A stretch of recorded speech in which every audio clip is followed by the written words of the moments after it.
Sampaikan pada Allah, saya telah berusaha ya Allah. Di sisa hidup saya yang sebelumnya pernah saya sia-siakan. Sholat seringkali tertinggal, Quran jarang dibaca. Saya telah berjuang sebelum meninggal telah saya hafalkan. Mohon ringankan azab saya sekalipun saya mesti dihukum. Ya. Kalau sampai sekarang belum tersentuh juga sekedar untuk baca, apa yang antum akan bawa di akhirat nanti? Ya. Karena itulah bertakwalah kepada Allah, terutama yang usianya lebih daripada 40 tahun. Atau sampai 40 tahun. Al-Ahqaf itu langsung turun keterangan Allah.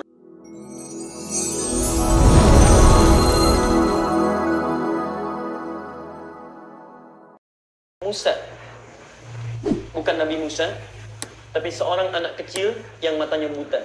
Ini pengantar saya sebagai penutup kajian yang lalu. Terlahir di kota Mesir, di negara Mesir. Beliau lahir di Mesir, di provinsi Asyok. Matanya buta, tapi dalam butanya punya keinginan untuk bisa menghafal Quran. Anak ini dulu masih usia 6-7 tahun, insya Allah. Datang pada orang tuanya. Bapaknya pekerja biasa, barangkali tidak seprofesi dengan antum yang pekerjaannya nyaman. Disampaikan pada orang tuanya menangis bahagia. Mulai saat itu direncanakan harus belajar dengan baik. Bapaknya membawa motor ala kadarnya, dimodifikasi supaya memudahkan dia belajar. Ditetapkanlah belajar pada seorang guru yang jarak dari rumahnya itu 20 km. Guru yang baik. Anaknya dibonceng menjelang asar. Bapaknya memodifikasi motornya. Di depannya itu ditampilkan seperti layar di dashboardnya itu. Jadi anaknya di belakang mulai menghafalkan Qurannya, insya Allah. Bapaknya di depan pegang catatan ayatnya. Di jalan tuh nggak ada yang sia-sia, insya Allah. Sambil lihat ke depan, begitu anaknya hafalan, bapaknya lihat ke bawah. Di jalan nggak ada ngobrol, nggak ada apa. Anaknya menghafal di belakang, bapaknya mengecek lagi hafalan. Semuanya itu bermakna. Begitu tiba di tempat tujuan pada gurunya, subhanallah, sudah jauh-jauh datang 20 km. Sampai di sana, gurunya cuma minta bacakan satu ayat. Satu ayat saja. Sampai kemudian pulang lagi, datang lagi, diminta suruh baca ayat satu lagi. Jadi cuma satu saja. Sampai anak ini mengatakan pada bapaknya, kita sudah jauh-jauh pak, katanya datang ke sini, cuma diminta baca satu ayat. Kata bapaknya, tidak mungkin ada guru memberikan petunjuk kecuali kebaikan. Ikuti saja nak, bersabar. Masya Allah, ternyata gurunya itu sedang mengobati dulu penyakit-penyakit di lisannya. Di huruf yang belum sempurna diucapkan, disempurnakan, didengar, disempurnakan. Ketika sampai satu juz, semua makhraj sudah benar. Ketika semuanya sudah benar, kesananya semakin mudah, tidak ada yang diluruskan lagi. Masya Allah. Ya. Tidak ada yang diluruskan lagi. Tapi yang paling luar biasa, saya ingin sampaikan, anak ini kemudian hafal Quran. Hafal Quran. Bapaknya yang ngantar nggak hafal Qurannya, anaknya yang nggak bisa lihat, hafal Qurannya. Ya. Masya Allah, ketika pulang sampai di rumahnya, diketahui kisah ini oleh salah seorang reporter dari stasiun televisi. Ya. Datang ke situ, ini poinnya. Datang, kemudian diminta dicek hafalan Qurannya. Masya Allah. Di akhir kemudian ditanya. Perhatikan.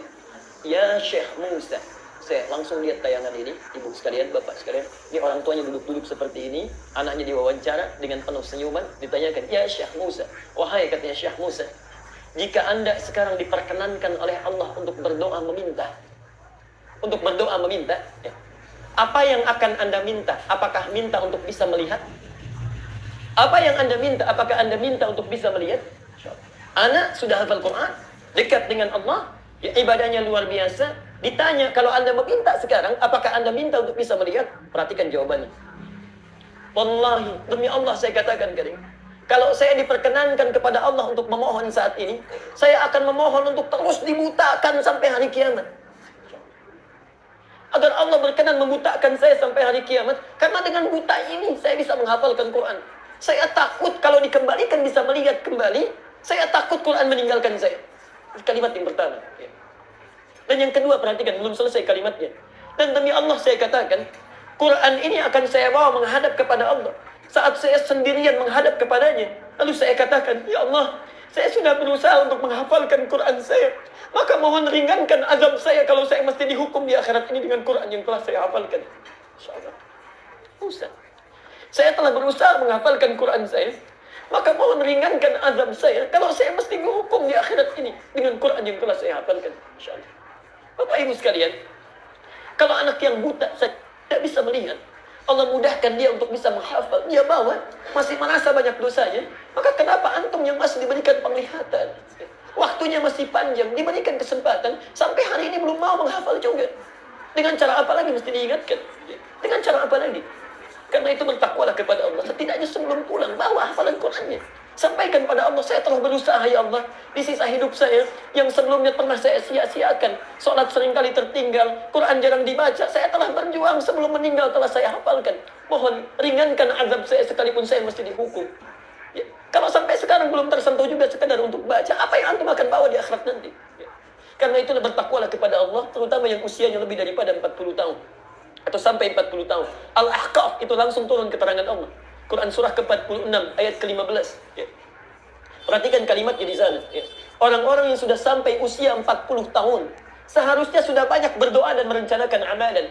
Qala rabbi auzi'ni an ashkura ni'mataka allati an'amta 'alayya wa 'ala walidayya wa an a'mala salihan tardah. Wa an a'mala salihan tardah. Lihat sindirannya di ayat ini. Lihat ya, saya katakan sindiran dalam tanda petik. Kata Allah, seorang yang sampai dalam usia 40 tahun dalam hidupnya, dia mesti mensyukuri aktivitas hidupnya. Mesti mensyukuri usia yang telah diberikan oleh Allah kepadanya. Masya Allah, perhatikan ya, orang cuma diberikan 4 tahun, cuma diberikan 5 tahun, tiba-tiba wafat. Antum 40 tahun, amalan kan banyak bisa dilakukan. Ya. Masya Allah, orang cuma 4 tahun, cuma 5 tahun, ya. Dia kemudian wafat. Antum diberikan 40 tahun, 50 tahun, banyak sekali amalan yang bisa direncanakan. Ya. Kita bisa sholat sunnah diperbanyak, ya. Bisa tahajudnya banyak, baca Qurannya banyak. Masya Allah, banyak waktunya. Ya.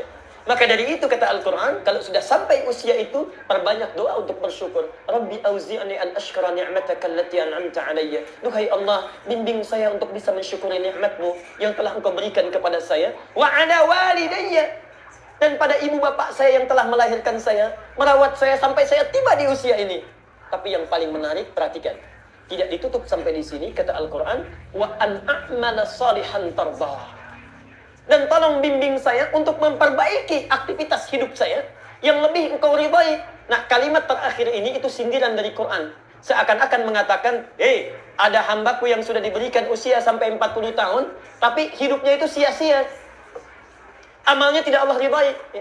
Masya Allah, anak usia 4 tahun di Palestina sudah hafal 10-15 juz Quran. Ini 40 tahun, 1 juz pun belum hafal, kemana aja? Ya. Anak usia 4 tahun, 5 tahun, sholatnya sudah bagus, puasa sudah dilatih. Ini 40 tahun, 50 tahun, Masya Allah, untuk latihan pun masih belum. Kemana aja selama ini? Ya. Maka Allah berikan isyarat, kalau sudah tahu dulu itu ada yang sia-sia, sisa aja jangan disia-siakan lagi. Ya. Amal salihan tardah, rencanakan amalan supaya Allah bisa memberikan ridha. Ya. Itu kalimatnya Bapak Ibu sekalian. Tolong catat kalimat saya ini. Tolong catat.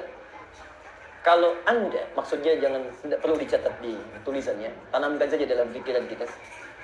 Kalau Anda tidak mampu berlomba dengan orang soleh dalam memupuk kebaikan, maka berlombalah dengan para pendosa untuk beristighfar dan bertobat kepada Allah. Kalau Anda sampai usia sekarang, belum juga mampu berlomba dengan orang-orang soleh dalam memperbanyak kebaikan, orang sudah menunaikan tahajud, antum sholat fardu pun masih tertinggal-tinggal. Orang sudah menghafal Quran, antum baca Quran pun masih terus didorong-dorong. Kalau nggak mampu berlomba dengan orang soleh dalam memperbanyak kebaikan, maka berlombalah dengan para pendosa untuk beristighfar dan memperbanyak taubat kepada Allah Subhanahu wa Ta'ala. Ya. Bertakwalah kepada Allah, itulah amalan para salafus saleh setelah mereka menunaikan salat tahajudnya. Kalau tidak memperbanyak doa, perbanyak istighfar atau memperbanyak bacaan Quran kepada Allah Subhanahu wa Ta'ala.